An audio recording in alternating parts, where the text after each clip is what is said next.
Hello everyone, welcome to Toyeen Talks. Báwo ló ṣe ń lọ lọ́dọ̀ yín? Okay, this is just a quick one. I'd like to thank you all for watching. Till I'll see you in my next video. Stay safe, stay blessed. I love you all. Bye. Fantastically fantastic. Thank you, sir. Yes, sir, daddy. Abalegba. Sir, daddy. Ọlọ́run ló ń ṣiṣẹ́ kò ń ṣàwa. Fúnra rẹ̀ ló kúkú jókòó ní òkùnkùn. Tí ayọ̀ dẹ̀ ń sá lọ. Tí wọ́n pariwo ayọ̀ ayọ̀ ayọ̀ mọ̀ pé ayọ̀ ń sá lórí ẹni ẹ̀ ayọ̀ ń sá lọ pátápátá. Iṣu ẹ̀ ní o, kò sí lórí iṣu ẹ̀ mí o. Bẹ́ẹ̀ni. Gbogbo irọ́ tó dẹ̀ pa tó tún di wípé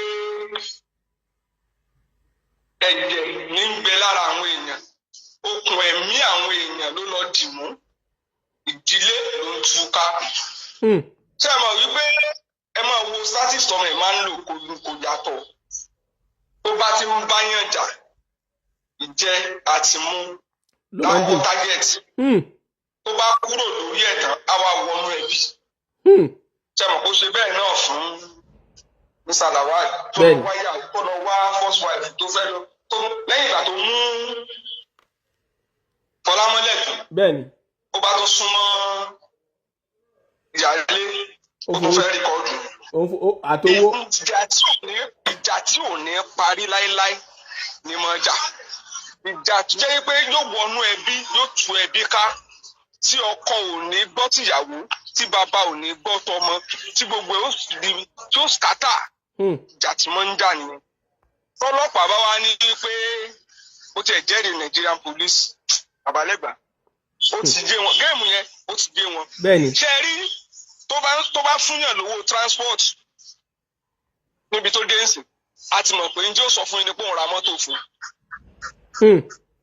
Tó bá bẹ́yàn bẹ̀bẹ̀ rí pé ẹjọ́ ẹ bá ń fún yàrá ń bí kó kàn máa gbé bẹ̀rù tí ó bọ́ ọ̀tá náà ní wípé òun ti kọ́lé fún.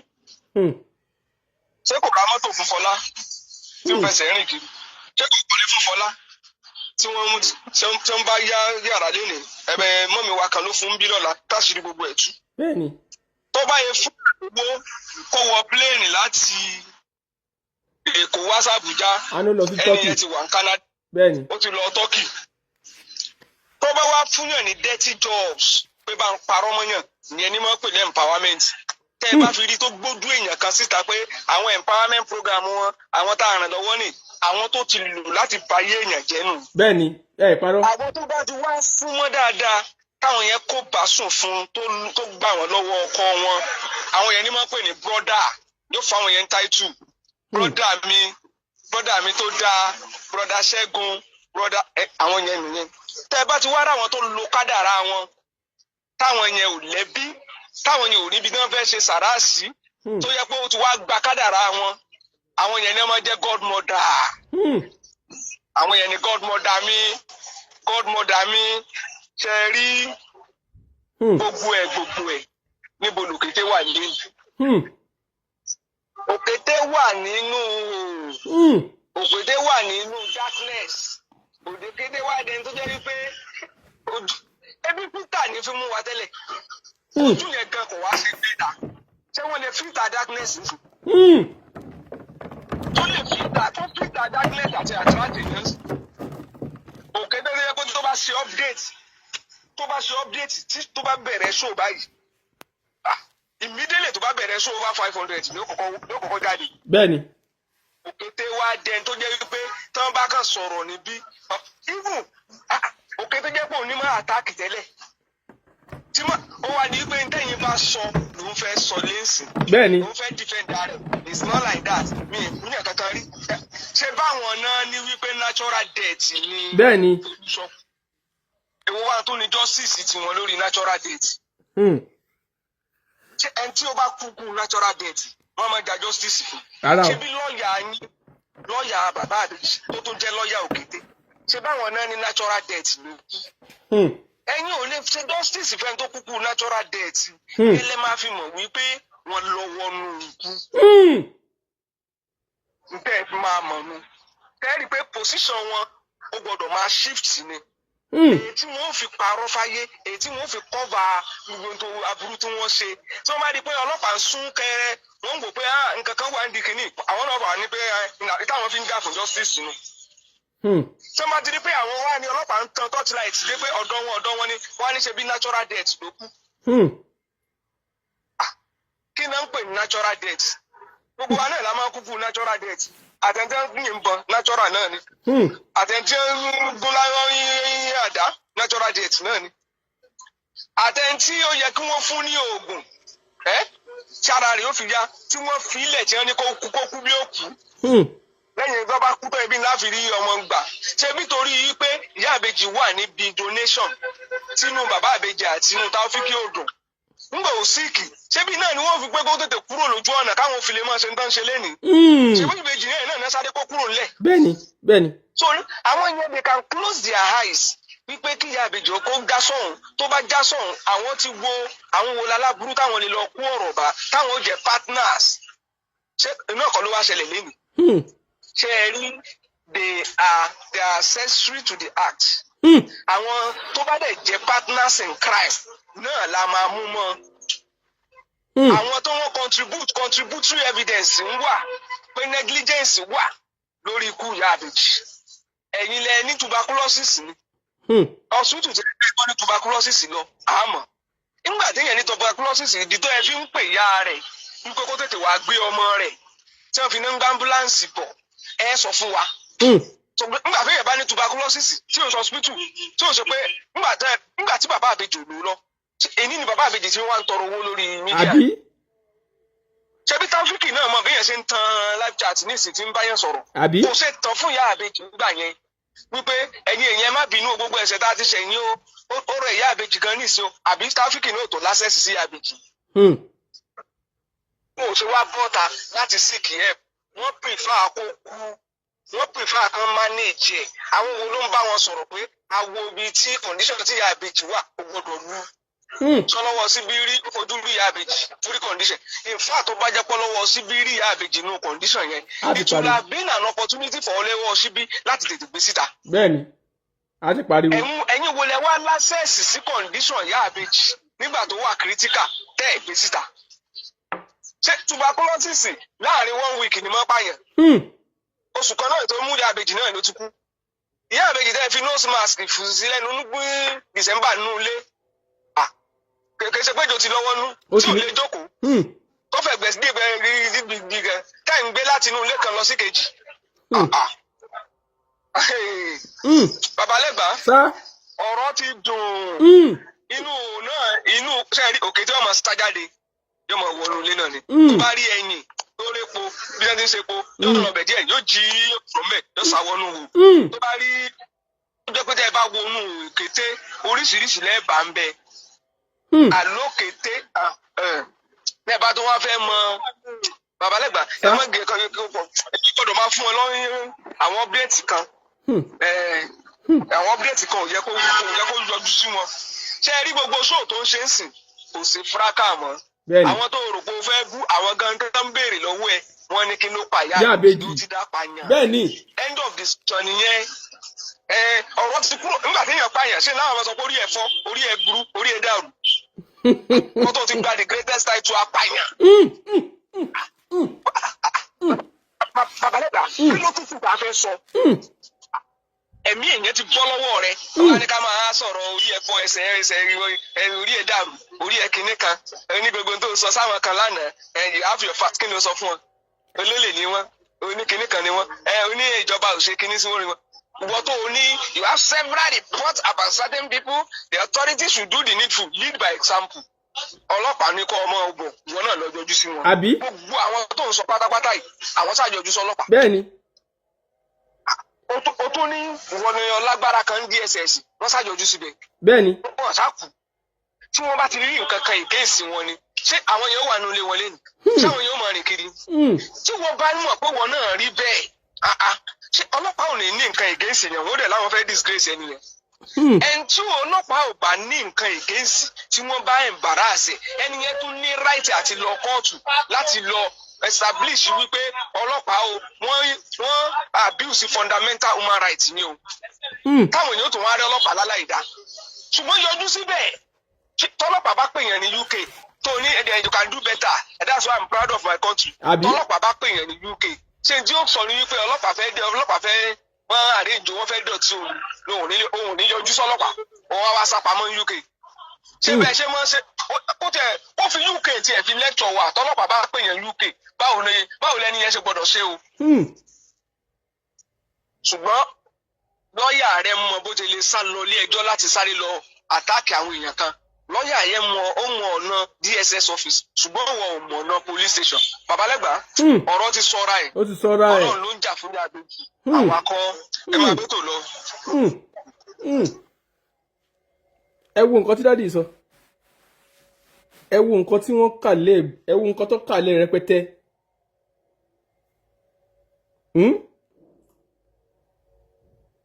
Òun gbé wọn wá lóríṣiríṣi. Òun gbé wọn wá lóríṣiríṣi. So o ò fẹ́ kí àwọn ènìyàn kọ́ máa sọ ẹ wo àwọn tó ń fẹ́ fi ṣe fúrákàsì nǹkan tó tọ́ dẹ̀ ni ohun táwọn èèyàn ń béèrè lọ́wọ́ wọn náà ni wípé kí ló pa ìyá àbèjì àwọn tó fẹ́ bá ṣe fúrákàsì nìyẹn o àwọn tó fẹ́ bá ṣe fúrákàsì kí ló pa ìyá àbèjì ni wọ́n ń béèrè pé ìwà arábìnrin o ò lè máa tan àwa jẹ mọ́ owó tó gbà fún àwọn pípù yìí tó níwọ ló dáa jù àwọn àbíkẹ́ ò dáa ókè á gbà pé àwọn àbíkẹ́ ò dáa àbí ṣe bó sọ pé wọn ò dáa àbí àti gbà pé wọn ò dáa àti gbà pé wọn ò dáa ìwọ tó wá dáa kò yẹ kí ìwọ wá máa sá sínú wò nínú ìwọ àti àwọn àbíkẹ́ ń sìn ta ni ìwà yín wá ń ṣò wípé ẹni tí ò dáa ìwà ta ló ń ṣò wípé ẹni yìí ó kò dáa.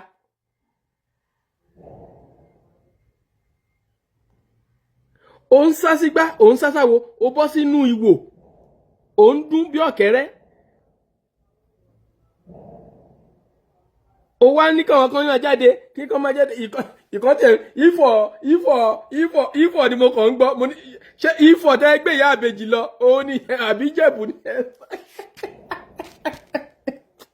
ó dà pé Lizzy ti gún yẹn lábẹ́rẹ́ tí ò dáa ìfọ̀ ẹ̀ o Lizzy ti gún yẹn lábẹ́rẹ́ tí ò dáa ìfọ̀ ìmúdẹ̀ ń gbọ́ ìfọ̀ lọ́ fẹ́ wí ibi tí wọ́n lọ nú ìyá àbèjì mọ́ ìfọ̀ kò sí ṣáàtì tó fẹ́ ṣe kò sí ṣáàtì tí wọ́n fẹ́ ṣe kíni tí wọ́n fẹ́ ṣe ẹ wá wo bí wọ́n ṣe ń ṣe kiri ọ̀rọ̀ tó jẹ́ pé point tó jẹ́ pé ó dùn mú gidi ni ẹ wo fáàtì tí dọ̀kásì sọ pé òun ti ń mú wá láti jọjọ́ yìí lórí àwọn ènìyàn fáàtì wo ló mú wá fáàtì wo ní dọ̀kásì mú wá lórí àwọn ènìyàn ókè fáàtì tí wọ́n mú wá lórí àwọn ènìyàn yẹn fáàtì yẹn ò wá ṣiṣẹ́ lọ́dọ̀ títí ẹ ìwọ fúnra rẹ tẹ́ pé wọ́n ló máa wá fẹnura ẹ sọ̀rọ̀ wà lẹ̀ tún fẹnura ẹ wà tún wà fi parọ́ wípé nǹkan yìí ò tún rí bẹ́ẹ̀ o wà tún máa sọ pé nǹkan yìí kò rí bẹ́ẹ̀ o ẹ wo bí ilé ayé ẹ wo bó ṣe rí inú ìwé ìwàásù ọlọ́wọ́ gbọgbọrọ tó kà sílẹ̀ ẹ jẹ́ ká tún gbọ́ díẹ̀ nú ẹ̀ àbí ẹ̀ ní gbọ́ díẹ̀ ní.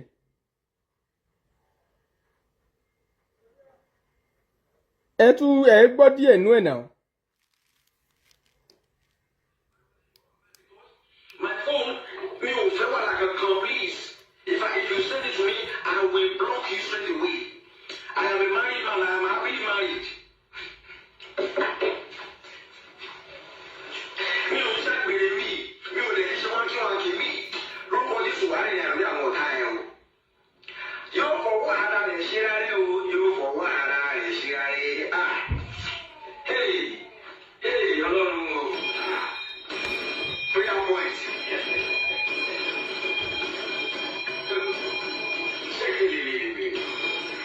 Yóò fọwọ́ ara rẹ̀ ṣe rárẹ̀ o.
ìgbà tí Sọjí ń sọ àwọn ọ̀rọ̀ yìí à ń bàjá ni ìgbà tó ń sọ àwọn ọ̀rọ̀ yìí ìgbà yẹn náà ni Dọ̀kásì ń sọ wípé kó ní ẹni tó náà ń sọ fáàtì lórí àwọn nǹkan tó ń sọ.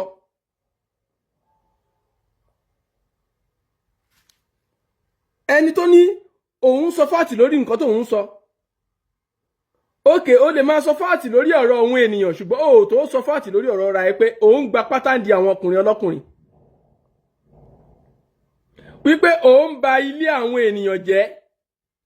àwọn olórí burúkú kan wá máa lọ́gun woman support woman wèrè yìí ó ń ba ilé àwọn ènìyàn jẹ́. gba pátá di ọlọ́kùnrin gọlọtọ ọkùnrin wàá dẹ̀ gba boxer without no permission of their wife.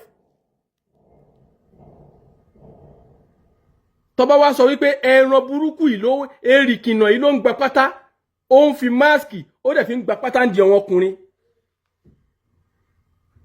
ẹ wá wo bí tọ́lọ́run ti bá ẹ wá wo prayer point Sọjí jẹ́ ká gbọ́ prayer point yẹn parí jàre.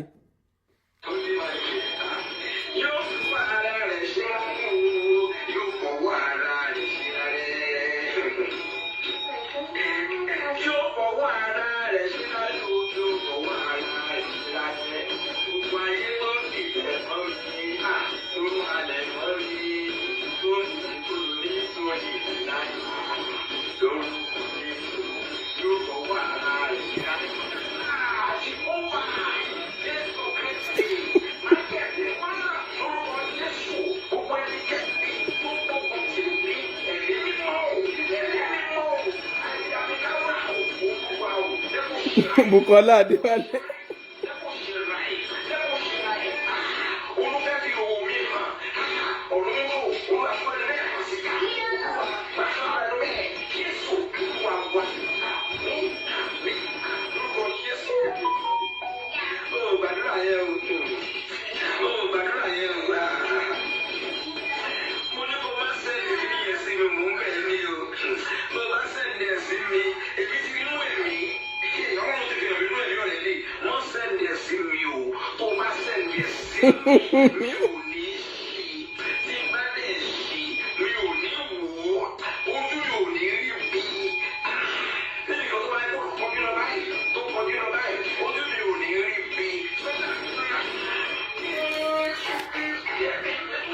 Prayer point yìí a máa bá yín fi sí orí ìkànnì wa láìpẹ́ yìí.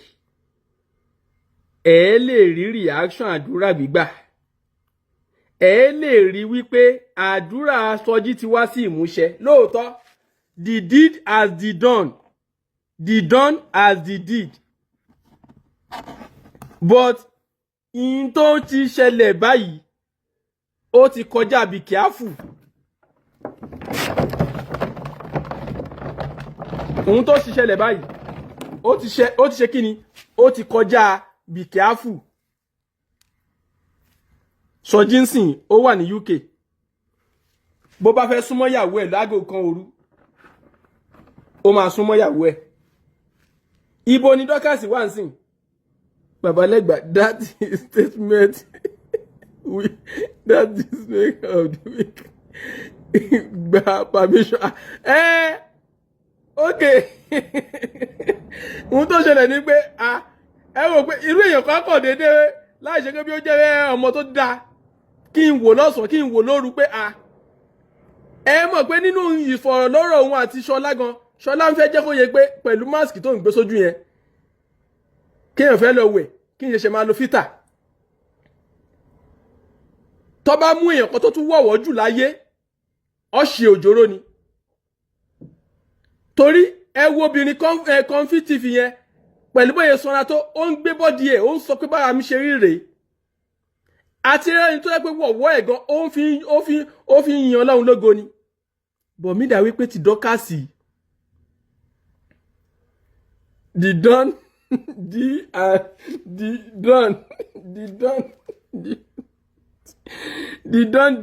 did done òyìnbó náà ni ẹ má kóòtù mi rọ́ǹgì kẹ gbà pátá ń dìíyàn nǹkan tí Jòbótúlà náà ṣe bí nìyẹn ó rò pé kọ́ńbọ́ọ̀kì lòun máa bá pàdé ní abẹ́ pátá wèrè ni kọ́ńbọ́ọ̀kì tó máa ń gbọ́ ó kọ́ńbọ́ọ̀kì nígbà tó débẹ̀ lórí wípé gíràn lòun bá ká ṣe kinní tán ká wà lórí bẹ́ẹ̀dì ńbẹ̀ ká má lọ ṣọ́ra ká jẹun tán ká gbábọ́ sórí bẹ́ẹ̀dì ńbẹ̀ ká ti dìde kó dìṣòro ẹ wo bí tí àwọn ogun ọ̀run ti ń bàjà tipẹ́tipẹ́ ẹ wo bí tí àwọn màláìkà ti ń fi ọwọ́ burúkú bá wí.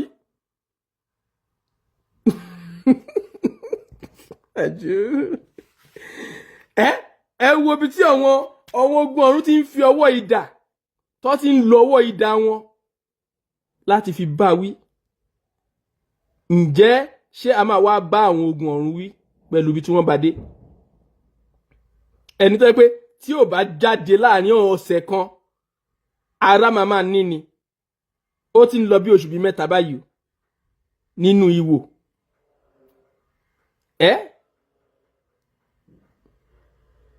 I need the new profile gba pattern díẹ̀ so sì yé wa so ẹ̀yin èèyàn mi èyí tá a ṣe yìí náà tún tó èyí tá a ṣe yìí òun náà tún tó Sunday service lélẹ̀ àti wá fún anstar sanwó sáfíìsì sanwó ẹ̀sìn owó tá a fi gbé ẹ̀sìn wọlé bá a ṣe gbẹ́sìn wọlé sanwó orin ìgbẹ́sìn wọlé wòlíì tó gbẹ́sìn wọlé sanwó offering fẹ́ ra ilé sí ọ̀run ni ilé tó dáa tí mo ti bá yín rà sílẹ̀ èmi pásítọ̀ fẹ́ ra ilé sí ọ̀dọ̀ bàbá lọ́run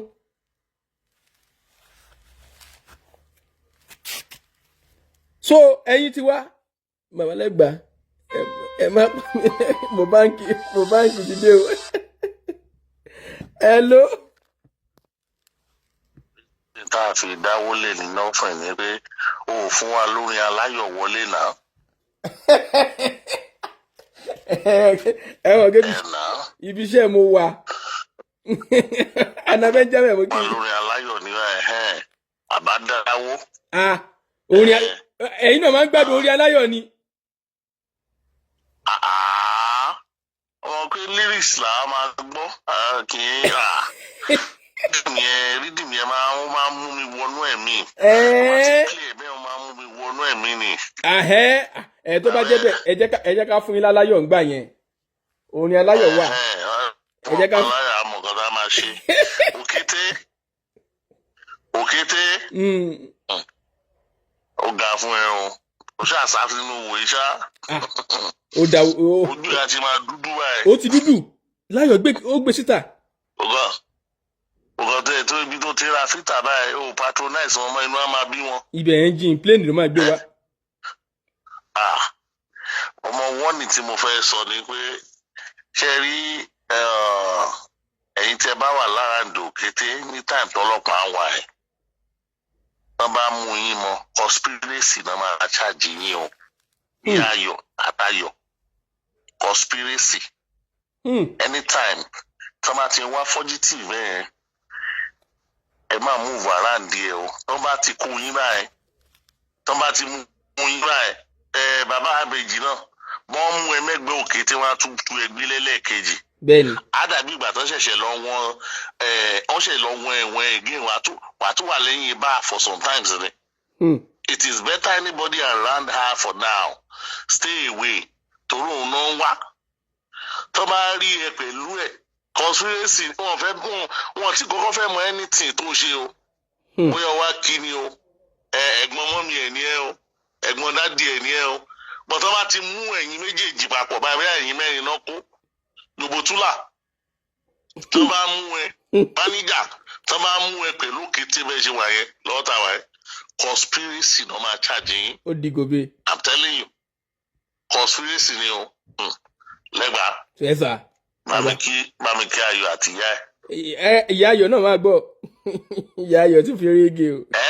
Ìyá Ayọ̀ ti máyọ̀ lọ. Ìyá Ayọ̀ ti máyọ̀ lọ. Wọ́n lòun ayọ̀ fún díẹ̀ ni wọ́n rí pé ìgbà tó ti kú wàsó kò sówó mọ́ kíá ìyá Ayọ̀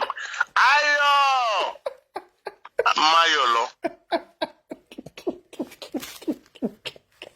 Ìyá Ayọ̀ fi rége ni o pé ẹ má kó ń bá Ìyá Ayọ̀ yá dànù ni o irú pálapàla wo leléyìí irú pálapàla wo rè ó jágba ni ó jápa ni o.